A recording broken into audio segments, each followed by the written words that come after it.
Hello friends! Welcome back to my channel. ఇవాల్టి మన వీడియోలో పచ్చి మామిడికాయతో ప్రాన్స్ కర్రీని చాలా సింపుల్‌గా, క్విక్‌గా, ఈజీగా ఎలా తయారు చేసుకోవాలో చూసేద్దాం. తింటుంటే పుల్ల పుల్లగా, కారం కారంగా, నోటికి ఎంతో టేస్టీగా ఉండే ఈ ప్రాన్స్ కర్రీని కేవలం 10 నిమిషాల్లోనే వంట రాని వారు కూడా చేసేయొచ్చండి. అది ఎలానో ఇప్పుడు లేట్ చేయకుండా చూసేద్దాం. ముందుగా ఈ ప్రాన్స్ కర్రీ చేయాలంటే కావాల్సింది ప్రాన్స్. ప్రాన్స్ తీసుకొని శుభ్రంగా వాష్ చేసుకున్న తర్వాత ఒక బౌల్‌లో వాటర్‌ని యాడ్ చేయండి. ఇందులోని కొద్దిగా పసుపు, అలాగే సాల్ట్ కూడా వేసుకోండి. ఇలా వేసుకున్న తర్వాత ఒకసారి బాగా మిక్స్ చేసుకొని, క్లీన్ చేసి పక్కన పెట్టుకున్న ఈ ప్రాన్స్ పీసెస్ అన్నీ కూడా ఇందులో యాడ్ చేసుకోండి. ఇలా యాడ్ చేసుకున్న తర్వాత ఈ ప్రాన్స్ అంతా కూడా ఒకసారి బాగా వాష్ చేయండి. ఇలా వాష్ చేయటం వల్ల ప్రాన్స్‌లో ఏదైనా నీచు వాసన లాంటిది ఉన్నా కానీ శుభ్రంగా వాష్ అయిపోతాయండి. చూసారు కదా! ప్రాన్స్ క్లీన్ చేసుకునేటప్పుడు మధ్యలో ఒక నరువు ఉంటుంది కదండీ! ఆ నరువును మాత్రం ఖచ్చితంగా తీసేయాల్సిందేనండి. తీయకపోతే ప్రాన్స్ కర్రీ వండుకున్న తర్వాత వాసన అనేది ఖచ్చితంగా వస్తుంది. కాబట్టి ఇలా శుభ్రంగా వాష్ చేసుకోండి. ఇలా వాష్ చేసుకున్న తర్వాత ఈ పసుపు వాటర్‌లోనే ఒకటికి 2 సార్లు వాష్ చేయండి. ఇలా చేసినట్టయితే ఎటువంటి బ్యాడ్ స్మెల్ అనేది రాకుండా ఉంటుంది. కర్రీ చేసుకున్న, ఫ్రై చేసుకున్న, ఏ రెసిపీ చేసినా సరే చాలా అంటే చాలా టేస్టీగా ఉంటుంది. ఇలా శుభ్రంగా వాష్ చేసి ఒక పక్కన పెట్టుకోండి. ప్రాన్స్ కర్రీని చాలామంది చాలా వెరైటీస్‌లో చేస్తూ ఉంటారు. అందులో ఈ పచ్చి మామిడికాయ వేసి చేస్తే టేస్ట్ సూపర్‌గా ఉంటుందండి. ఈ కర్రీ చేయాలంటే కావాల్సిన మెయిన్ ఇంగ్రీడియెంట్స్ ఉల్లిగడ్డ, టొమాటో, పచ్చి మామిడికాయ. ఈ టొమాటో అంతా కూడా ఇలా ప్యూరీలాగా చేసి ఒక పక్కన పెట్టుకోండి.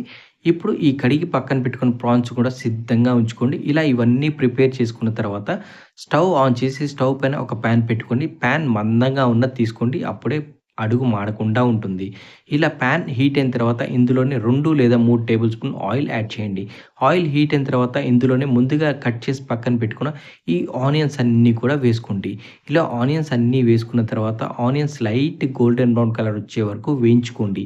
మరీ ఎక్కువగా వేయిస్తే ఆనియన్ మాడిపోతుంది. కర్రీ కూడా అంత రుచిగా ఉండదు. కాబట్టి లైట్ గోల్డెన్ బ్రౌన్ కలర్ వచ్చే వరకు మాత్రమే వేయించుకోండి.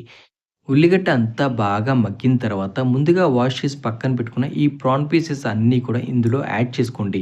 ఇలా ప్రాన్ పీసెస్ అన్నీ యాడ్ చేసుకున్న తర్వాత ఒక 2-3 నిమిషాల పాటు బాగా ఫ్రై చేసుకోండి. అప్పుడే ఈ ప్రాన్ కర్రీ చాలా అంటే చాలా టేస్టీగా ఉంటుంది. చూసారు కదా! ఈ ప్రాన్ పీసెస్ అన్నీ యాడ్ చేసుకున్న తర్వాత ఇలా బాగా మిక్స్ చేయండి. ఇలా మిక్స్ చేసుకున్న తర్వాత ఒక 2-3 మినిట్స్‌లోనే ఈ ప్రాన్స్‌లో ఉన్న వాటర్ అంతా కూడా రిలీజ్ అవుతూ బయటకొస్తూ ఉంటాయి. ఇలా బయటికి వచ్చే వరకు ఇలా ఫ్రై చేసుకోండి. అప్పుడే టేస్టీగా ఉంటుంది. చూసారు కదా! ఇలా వాటర్ రిలీజ్ అయిన తర్వాత ముందుగా కట్ చేసి పక్కన పెట్టుకున్న ఈ మామిడికాయ ముక్కలు అన్నీ కూడా ఇందులో యాడ్ చేసుకోండి. చాలామంది ఈ మామిడికాయ ముక్కలు కాకుండా మిక్సీ పట్టుకొని కూడా వేసుకుంటారు. అలా అయినా చేసుకోవచ్చు. No problem.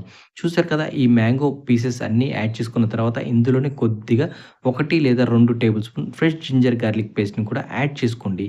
ఇలా యాడ్ చేసుకున్న తర్వాత ఇందులో కలిసేలాగా ఒకసారి బాగా మిక్స్ చేయండి. ఈ పచ్చి మామిడికాయ ముక్కల్లో ఉన్న రసం అంతా కూడా ఈ ప్రాన్ పీసెస్ పీల్చుకుంటూ ఉంటాయండి. అప్పుడే ఈ పుల్లదనం అంతా కూడా ప్రాన్స్‌కి పట్టి ప్రాన్స్ కర్రీ చాలా టేస్టీగా ఉంటుంది. చూసారు కదా! ఒక 2-3 నిమిషాల్లోనే మామిడికాయ ముక్క అంతా కూడా సాఫ్ట్‌గా ఉడుకుతుంది. ఇలా ఉడికిన తర్వాత ముందుగా గ్రైండ్ చేసి పక్కన పెట్టుకున్న ఈ టొమాటో ప్యూరీని కూడా ఇందులో యాడ్ చేసుకోండి.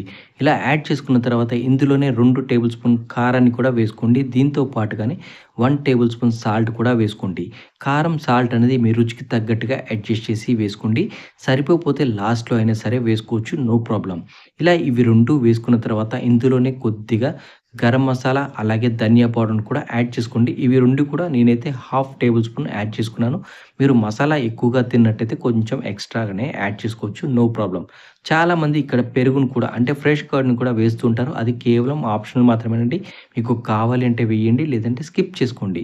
ఈ గరం మసాలా అంటే నేను ఇలైచి, లవంగ, చెక్క, షాజీరా, జాపత్రి, జాజికాయ, అనాస్ పువ్వు, ఈ బిర్యానీ ఐటెమ్స్ కూడా వేసుకున్నానండి. ఇవి వేయటం వల్ల మసాలా ఫ్లేవర్ అండ్ టేస్ట్ చాలా బావుంటుంది. ఇలా ఇవన్నీ వేసుకున్న తర్వాత ఒక 2 నిమిషాల పాటు ముక్కకు పట్టేలాగా ఇలా కలుపుకుంటూ ఉడికించండి. ఇలా ఉడుకుతున్న సమయంలోనే మీకు ప్రాన్స్ కర్రీ కొద్దిగా గ్రేవీలా కావాలి అనుకుంటే ఇందులో వాటర్‌నైతే యాడ్ చేసుకోవచ్చండి. నేనైతే ఎటువంటి వాటర్‌ని ఇందులో యాడ్ చేయలేదు. ఇలా ఒక 2-3 నిమిషాల పాటు బాగా ఉడికించుకున్న తర్వాత ఇందులోనే కొద్దిగా కొత్తిమీర, పుదీనాను కూడా వేసుకోండి. ఇలా వేసుకున్న తర్వాత మీకు కొంచెం పుల్లగా కావాలి అనుకుంటే నిమ్మకాయని కూడా యాడ్ చేసుకోవచ్చండి. నేనైతే ఎటువంటి నిమ్మకాయని వేసుకోలేదు. చూసారు కదా! ఎంతో సింపుల్‌గా, క్విక్‌గా, టేస్టీగా మన పచ్చి మామిడికాయతో పచ్చి రొయ్యల కర్రీని చేసాము. మీరు కూడా ఒక్కసారి మీ ఇంట్లో ట్రై చేసి, ఒకసారి టేస్ట్ చేసి ఎలా వచ్చిందో ఖచ్చితంగా కామెంట్ చేస్తారని అనుకుంటున్నాను. Thank you for watching. ఇప్పటివరకు మా ఛానెల్‌ని సబ్స్క్రైబ్ చేయండి. లైక్